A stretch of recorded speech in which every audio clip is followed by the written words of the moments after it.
مژده نمردیم و روزی رو دیدیم که محاصره شدیم با پیروزی.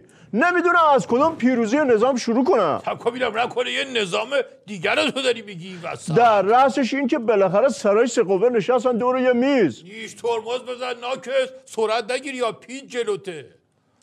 آیه دکتر کم چیزی نیست. تا دیروز دست به یقه بودن، این به اون میگفت بیکار، اون میگفت بیکار، هفت جد و آبادته. بالاخره مقام عظما کیششون کرد تو یه لونه. روغن نارگیل اگه خوب بود خود نارگیل موهاش اینطوری وای نمیستاد. ناکس عظما حیوانکی از 6 طرف پرس شده زیر منگنه تحریم و تظاهرات و تحصن و هزار بدبختی. اینا هم که آخرش به راه حل نرسیدن. راستی این چه حرفی بود که این لاریجانی مشنگ؟ کدوم یکی؟ 3-4 تا لاریجانی مشنگ داری. اون مجلسیه گفت به مالباخته ها نفر 200 میلیون پول میدیم، ولی درجه از همون تو مجلس حالشو گرفتن که همچین خبرایی نیست. چه آبروزی بود که این را انداخت. آخه پولا رو ورداشتن خوردن 4 قلوب آبم روش.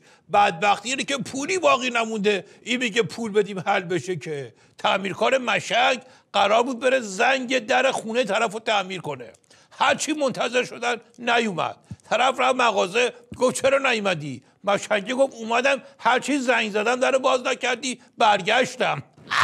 با وجود همه این آبروزی، همه که سرای سه قوه تلاش کنن خودشونو به مقام عظما نزدیک کنن خیلی خوبه. اگه میدونستی اون بدبخت عظما خودش تو چه وضعیتیه عمران از این حرفا نمیزدی. مرحوم ابوی همیشه میفهمودن بزن بهادر.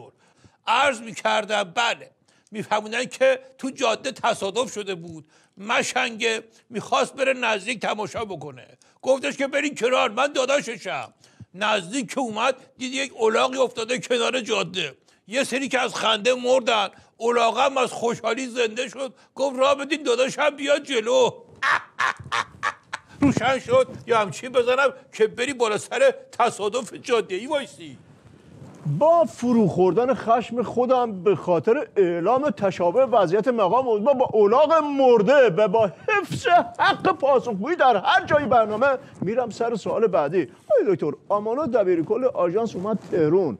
این که دیگه خبر خوبیه. شاید پایبندی نظام به برجام مهر کنه. اینو که خب از همون ژنو هم میتونست مهر کنه. نه قربونه دوباره کور خوندی. برای استخونلا زخمی اومده که بهش میگن راه اندازی بازرسیا. ذوق‌مرگ نشیا. حکایت مشنگاست که میخواستن یخچال ببرن بالای طبقه بالای آپارتمان. هلک و هلک رفتن تا طبقه 5. خسته شدن. یکی فرستادن ببینه که چقدر مونده. رفت و برگشت گفت یه خبر خوب یه خبر بد. خبر خوب این که یه طبقه بیشتر نمونده. خبر بد این که ساختمون اشتباهی بدیم. روشن شد یا برفرستمت ساختمون بغلی. آیه دکتر همه این بدبختی های مقام عظما و قطعنامه‌های پشت سر همه تحریم موشکی و منطقه‌ای و مادر تحریم و فهرست کمرشکن 41 فقره‌ای تحریم درست. عوضش حاجی روحانی فیگور رو گذاشت کنار برگشت به اصل خودش. راحت گفت موشک میسازیم. این خودش خیلی دل تو دل بسیجی هم میذاره. دوباره ترمز ول کردی فرمون دست در رفت. یه کاری میکنی که آخرش بسیجی ها بیشتر بریزن ها. حاجی روحانی همونجا که این جستو گرفت یک چشمک گنده هم زد که همه جوره مخلص مذاکره هم هستی. هارتو پورت کردن عین خنثی کردن بمبه. اگه دقت نکنیم زبونت زیادی به چرخه نظامو به باد میدی. میفهمم چی میگی آقای دکتر. مرحوم پدر بزرگم تو خیابون هر کی بهش میگفت فندک داری میگفت کسی که خاک تو سرش میریزه بیلچه هم همراهش میبره. خدا بیامرز آخرش هم تو نزاع خیابونی عمرشو داد به شما. دور و زبونه الان میخوام بهت بگم که عوض شده. او با ما کلی عجیب داد پای حفظ نظام الهی ما. ظریف مشنگ و دوست داشت فکر کردن که به خاطر ادا-اطوارهای مکش برگمای اینا بوده. حالا بازم میخوان. مرحوم ابوی همیشه میفرمودن بزن بهادر. عرض میکردم بله میفهمودن که وانت درب و داغون سر چهارراه ترمزش نگرفت، زد یک قطع گنده انداخت رو مرسدس بنز. تا راننده بنز اومد پیاده بشه، وانتی دوید جلو گفت غلط کردم، عیال بارم، به بزرگی خودت ببخش. طرف هم گفت باشه سرتو بخوره. چهارراه بعدی دوباره همین وانتیه ترمزش نگرفت، یک خط گنده تر از قبلی انداخت اون ور بنزه. این دفعه خیلی با اعتماد به نفس سرش از پنجره آورد بیرون، گفت چیزی نیست، منم، چهارراه قبلی با هم صحبت کردیم. غافل از این که راننده سر چهارراه قبلی پیاده شده. آره، میخوام بگم که هارت و پورت اضافه تحریم جدید میاره، بسیجی ها بیشتر میریزن، ضررش 23 برابر نفعشه. مرحوم ابوی همیشه میفرمودن بزن بهادر. عرض میکردم بله، میفرمودن که تو زمستون طرف خواست ماشین رو روشن بکنه، همسایه دید، گفت صبر کن کمکت کنم، چک کنم گربه توش نباشه.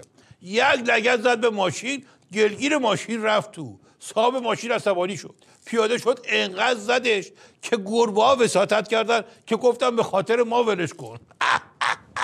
روشن شد یا همچین بذارم که گلگیرت بره تو. ولی حاجی روحانی میگه دیپلماسیمون کارساز بود. آخه خالی بندی عین آویزون کردن قاب عکس به دیوار میمونه، خرابکاریشو خودت نمیفهمی، بقیه میبینن. مرحوم ابوی همیشه میفهموندن بزن بهادر. عرض میکردم بله، میفهمودن که کاندیدای انتخاباتی رفت تو روستا، گفت مشکلاتتون رو بگیم تا برای تو حل کنم. گفتن 2 تا مشکل مهم داریم، اولیش اینه که گاز نداریم. تا اومدن دومی رو بگن، گفت صبر کنی همینو حل کنم براتون. موبایلش رو در آورد، گفت الو، دستور بدین که سریعا گاز اینجا رو وصل بکنن. کی وصل میکنن؟ یه هفته بعد از انتخابات. باشه ممنون. گوشی رو قطع کرد. گفت این از این. حالا مشکل دومیتون چیه؟ گفتم مشکل دومم اینه که اینجا آنتن نداریم، هیچ موبایلی کار نمیکنه. روشن شد. دکتر شما تو برنامه اومد یه جا مقام عظما رو با الاغ مرده مقایسه کردی. قربه برم، اون موقع که گذشت چی نگفتی، الان که عطف به ماسمق مقام عظما الاغ